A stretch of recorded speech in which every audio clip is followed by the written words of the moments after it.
Um, yeah, but after hearing all the dilemmas you guys have posted, everything about Prophet Muhammad, I think I want to convert to Christianity, but I'm just really scared to do it. Welcome back to Creed's Collision. If you're new here, ensure you join this community by subscribing, like, and comment on the video. In this clip, a Muslim man who has come to see the truth in Jesus Christ shares his desire to reconsider Islam for Christianity, just that on the other side, he fears he may be taking the wrong decision that may end him in hellfire. He therefore asks Sam Shamoun, God Logic, and Capturing Christianity for any helpful counsel.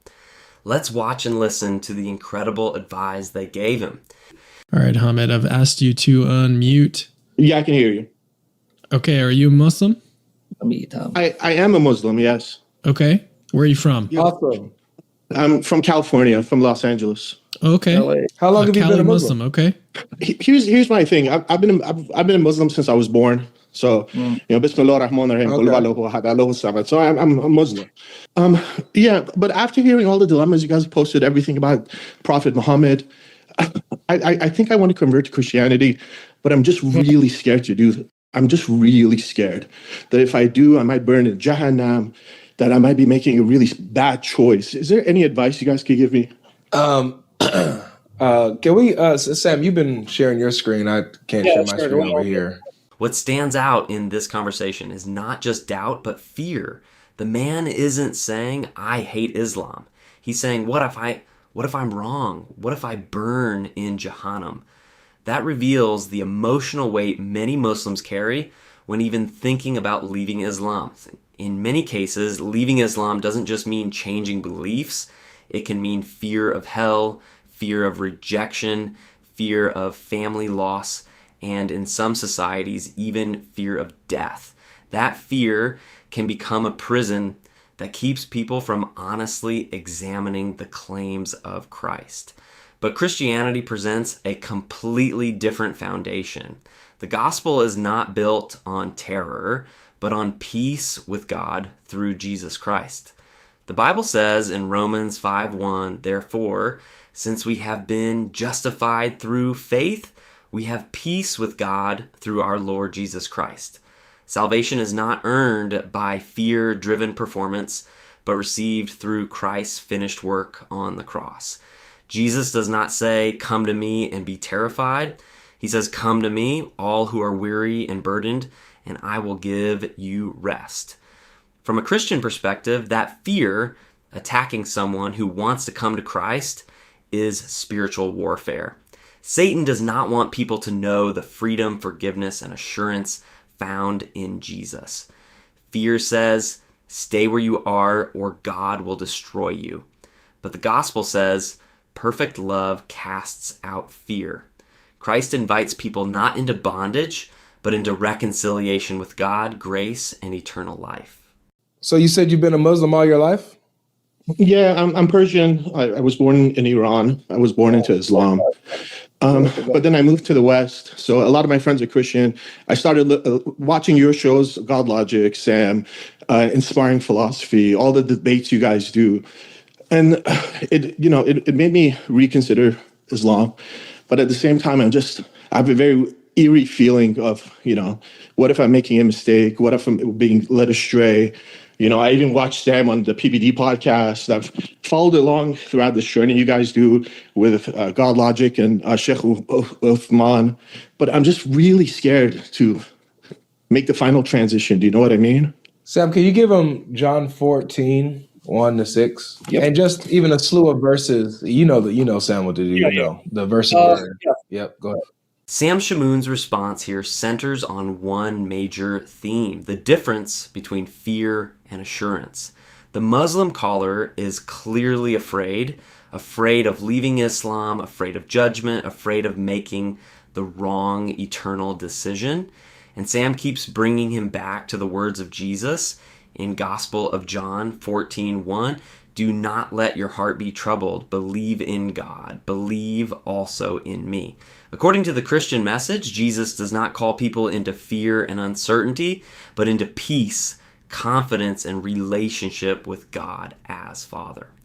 Sam's argument is built around the fact that even within Islamic belief, Jesus is alive. Muhammad died, Ali died, Hussein died tragically, but Jesus lives.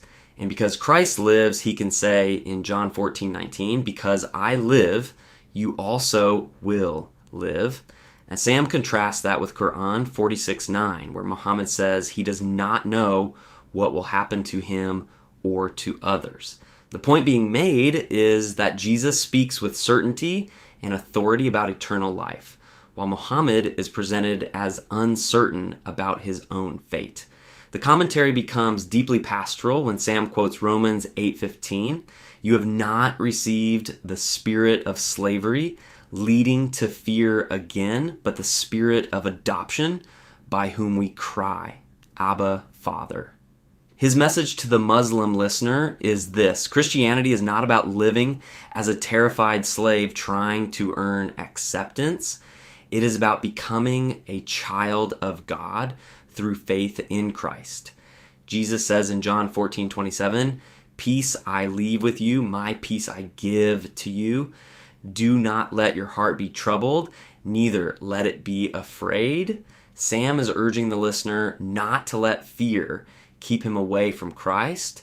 From the Christian perspective, fear and intimidation are obstacles that prevent people from coming to the truth. The gospel invitation is to look honestly at Jesus, his promises, his resurrection, his assurance of eternal life, and to trust him fully. As 2 Timothy 1:7 says, "For God has not given us a spirit of fear, but of power and love and self-control." The heart of the message is simple. If you are searching for peace with God, don't let fear make the decision for you. Examine Christ for yourself. Jesus claimed, "I am the way, the truth, and the life. No one comes to the Father except through me." Christianity teaches that salvation is not found in human effort, but in trusting the risen Christ who conquered death and offers eternal life to all who come to him. Yeah, so my brother, you have no reason to be afraid. In Christ Jesus, he gives you assurance. He gives you security. He even says, "Come to me, all who are heavy laden, and I will give you rest." It's in him that we find our rest. We find that peace that surpasses all understanding. It's overwhelming, right? This is in Jesus, and it's in Jesus alone, brother. So, Amen. What I would encourage you to do, brother, is fully say yes to him. Dive into him. Make him your Lord. Make him your Savior. Believe in him. It sounds like you have that belief already, but you're just scared to fully say yes to him. Trust in him. Yeah, right. I started reading the Bible, and you fall in love with Jesus. The more you read, the more you say it fall in again. love. Hold on, brother. Say it slowly and loudly when you read the Bible. What? Say it again. You fall in love with Christ. Why? It's impossible not, because he's sinless. Everything he says everything you read is just it's incredible, right? You can't not fall in love with Christ. But at the same time, there's just a fear in me that maybe I'm making a mistake, and if I am making a mistake, I'm going to be burning in Jahannam, and it's a scary thought. Brother, that's the fear of Satan, because he knows he's losing you. Now, you remember he said, God, Jesus Christ, whom you're falling in love with, will give you peace. I'm going to give you the verses he's quoting. Now, follow me. Don't go anywhere yet. What makes this moment so powerful is that the Muslim caller already admits something deeply personal. The more he reads the Bible, the more he falls in love with Jesus. That's the center of the conversation. Jesus Christ is not being presented merely as a prophet, but as someone whose words bring peace, rest, and assurance. As Jesus says in Gospel of Matthew 11:28, "Come to me, all who are weary and burdened, and I will give you rest." The fear of Jahannam is what's holding him back, and that comes from Satan. But the Christian response is that fear should not overpower truth, because in the truth, there's no place for Jahannam. Sam makes it clearer. The fear that comes when someone is close to embracing Christ is not of God, but Satan. And the contrast is clear. Fear brings torment and uncertainty, But Jesus promises peace that surpasses all understanding. The message is simple and direct. Don't run from Christ because of fear that Satan brings. If your heart is already being drawn to him, then continue seeking him honestly, because in Jesus Christ alone, there is forgiveness, peace with God, and eternal life. Mohammed, first, have you cried out to Jesus yet? I have on occasion. Yeah, Okay. recently. And then again, I've been following you guys for a long time, from David Wood to Sam to God Logic to all of you. And then, but yeah, and I learned about the satanic verses, then I learned about the dilemma. I recall reading the Quran and seeing the dilemma in it myself originally, and I was discussing it with my girlfriend, and then starting to read the Bible, and then and just having this this conflict, internal conflict, this cognitive dissonance where I don't know. If what I'm doing is right, if it's shirk for me to pray to Jesus, if what am I doing? I don't it's a scary time.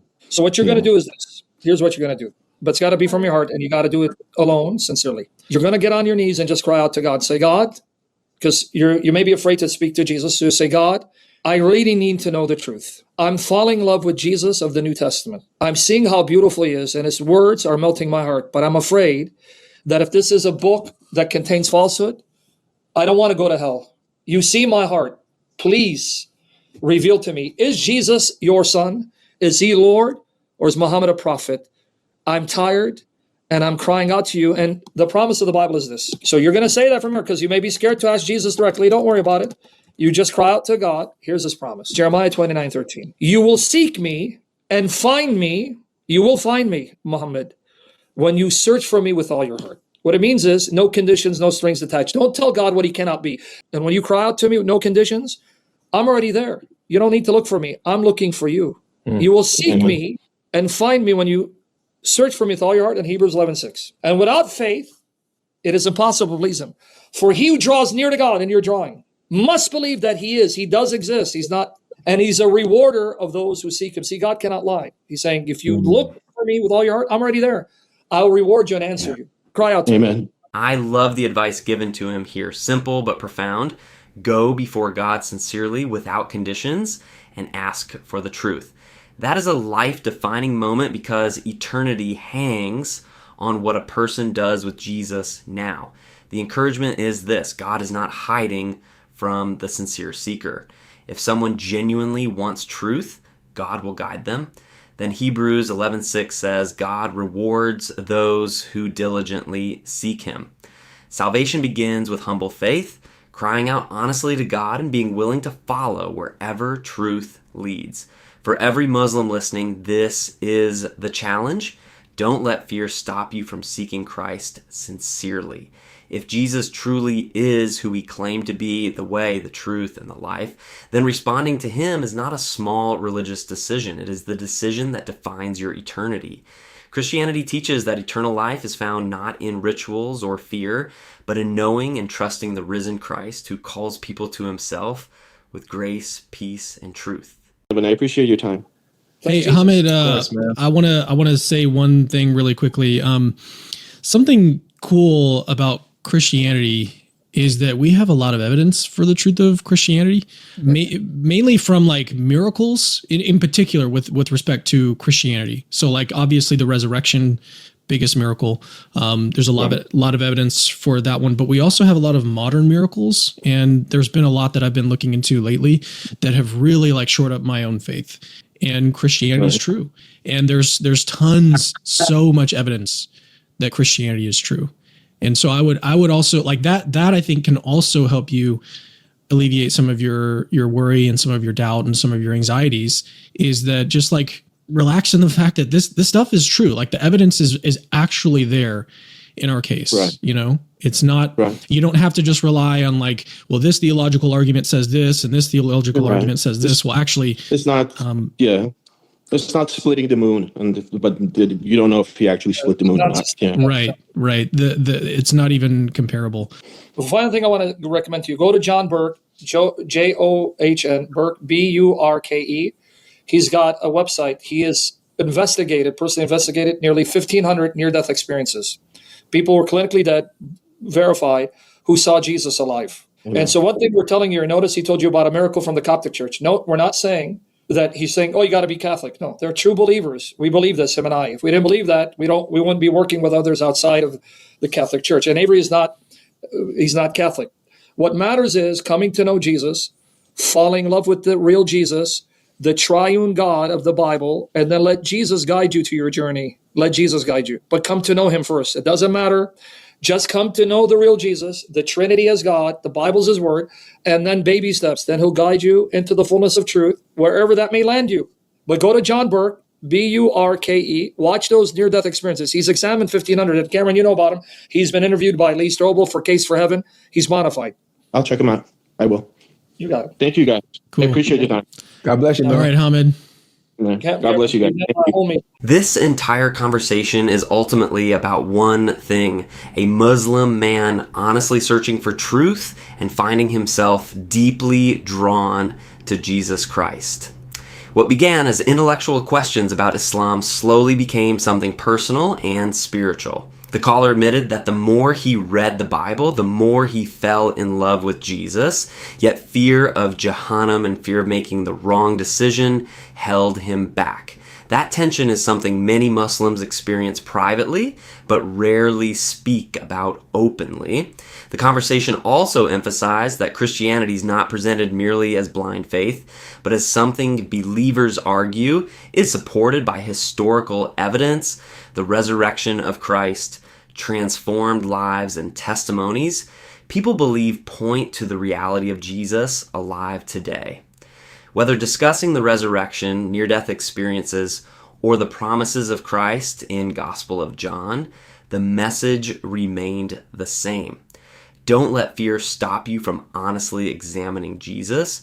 For Muslims watching this kind of discussion, the encouragement is not to act out of emotion or pressure, but to sincerely investigate both Islam and Christianity critically and honestly. Read the Bible for yourself. Study the claims of Christ carefully. Ask God for truth with humility and openness. Christianity teaches that salvation and eternal life are found in Jesus, who said, "I am the way, the truth, and the life." And if this conversation impacted you, subscribe for more discussions like this that challenge, encourage, and point people toward deeper truth and understanding.